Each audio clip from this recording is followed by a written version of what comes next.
Hey there, welcome back to my kitchen. First of all, I just want to say Happy New Year to everybody out there. This is my first video in the new year, and we're starting it off right in making some veggie-filled recipes.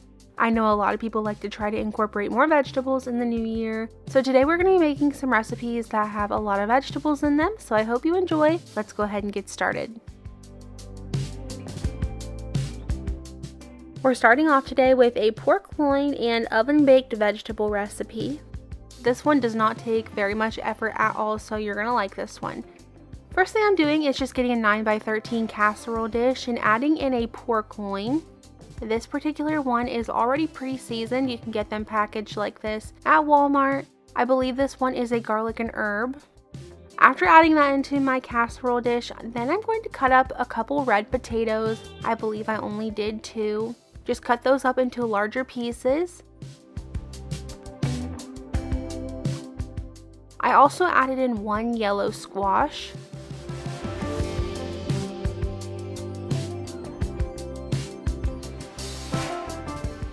One yellow potato that just needed to get out of my cabinet, so I went ahead and just added it in. And then I also went ahead and cut up 2 carrots to put in there.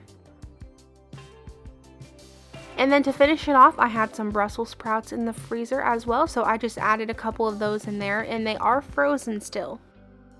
Over top of my potatoes and my vegetables, I am just adding a little bit of olive oil. For the seasonings, I am just using this all-purpose garlic, herb, salt, and pepper seasoning. You can get this at Walmart as well. Adding about 1 teaspoon of that. About a half a teaspoon of garlic powder.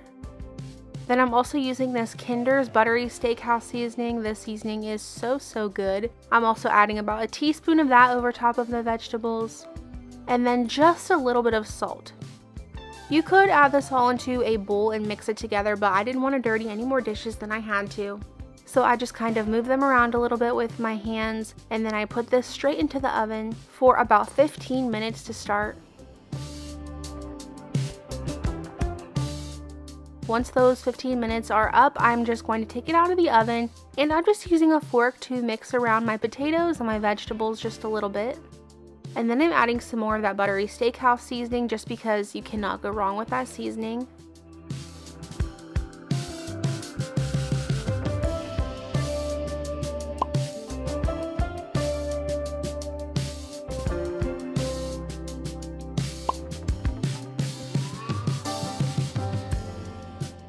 I put this back into the oven for 10 more minutes until my pork tenderloin was cooked all the way through and my potatoes were fork tender.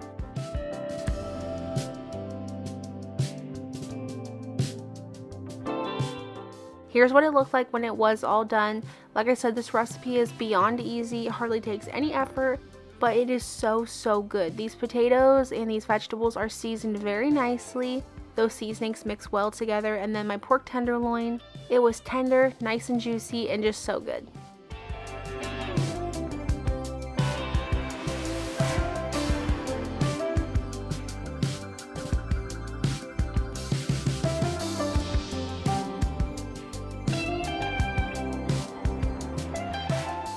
Now we're going to make these steak and pepper pitas. We absolutely love these. They are so good. The first thing I started doing is just taking 1 red bell pepper, cutting that into strips, and then cutting those strips in half. I also have about 1/4 of a large red onion. I'm just slicing that up. And then I also have 8 ounces of mushrooms that I am also slicing.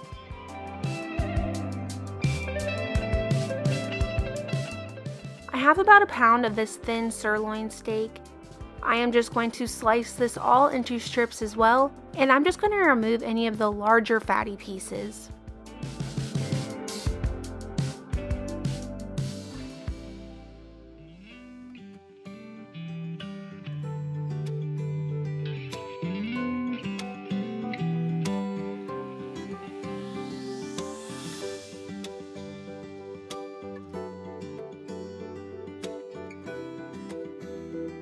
Now that that's all cut up, I'm moving over to my stovetop, and I have a large cast iron skillet here that I'm just heating up a couple tablespoons of olive oil and about a tablespoon of butter as well.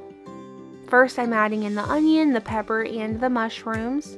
I'm going to let these cook for right around 7-8 minutes until they are all nice and tender, and then I'm going to add in my steak.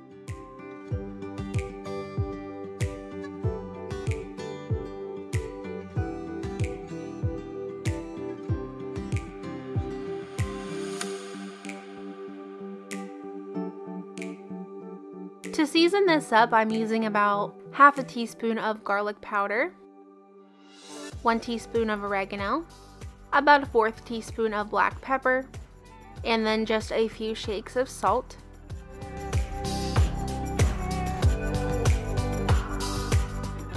I'm going to mix this together, and let me just tell you, this steak will cook very, very quickly because it is very thin.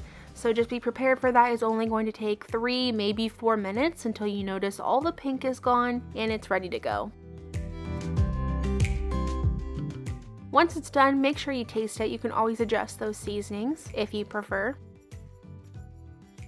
I did go ahead and just warm these pitas up lightly in a skillet. Not much at all. I don't like them to get too overly crunchy or anything like that. I just like to make sure that they are warm. Once I cut the pita in half, I am just going to open it up and then add some sour cream in there.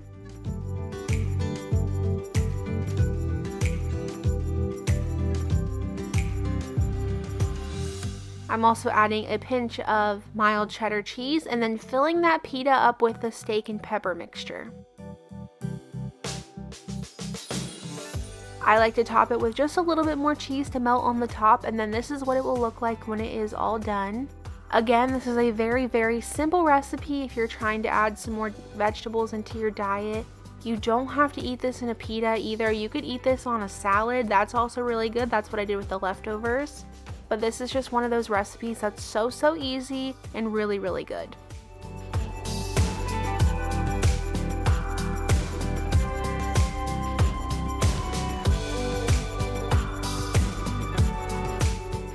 Last but not least, we are going to make these fish taco bowls. I started off by just making myself a very simple and quick pico de gallo. My husband is definitely not a fan of this. If you've been here for a while, then you know he is very picky. So I only make enough of this for myself, and I really honestly don't measure. But if you don't want to make this at home, you can also just buy it pre-made from the store. Into my little bowl, I just added 1 Roma tomato chopped up, along with a little bit of red onion, not much at all, and just a little bit of cilantro that I chopped as well.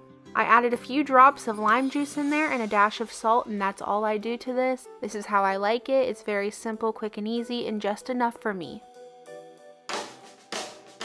Over to my skillet, I added in some olive oil, and I let that heat up while I went ahead and seasoned my fish. For this recipe, I'm using 4 pieces of cod. You don't have to use cod, you could use any type of fish that you prefer. And keeping this very simple and easy, I'm just adding taco seasoning to both sides of the fish.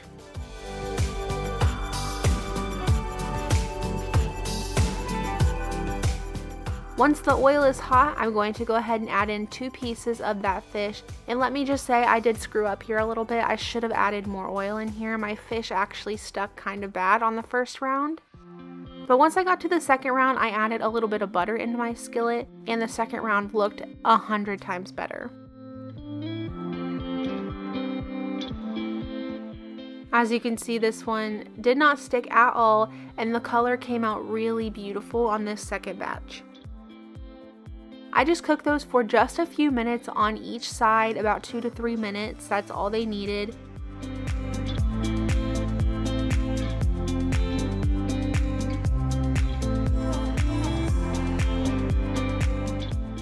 Here's what my finished plate looked like. I actually ate this over some riced cauliflower.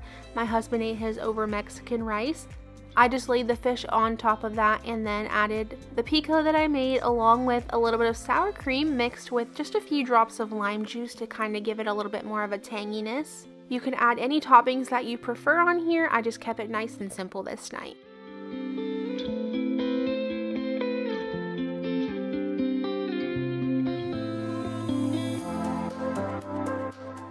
Thanks so much for watching today's video. I will see you guys back here on Sunday with another video. Bye!